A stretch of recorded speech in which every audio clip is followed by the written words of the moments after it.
Pensiero del giorno. Venerdì 6 dicembre.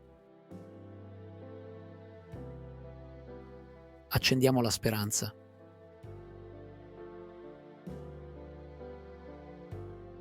La speranza è una grande virtù, perché a volte non ci sentiamo pienamente soddisfatti, perché siamo accecati da dolori, lacrime e delusioni.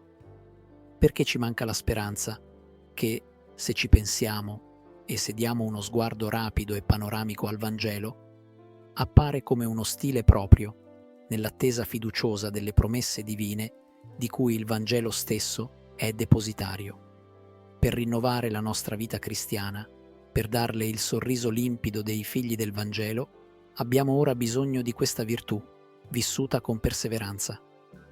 Il Dio della speranza. Così San Paolo chiama il Signore. Sì, è proprio così. Che il vero e unico Dio vi riempia d'ogni gioia e pace. Le due cose che mancano al mondo, il dono che il cristiano deve fargli. Chiara Lubic, Scritti Spirituali 2, Città Nuova Editrice. Parola di vita. Dicembre 2024. Nulla è impossibile a Dio.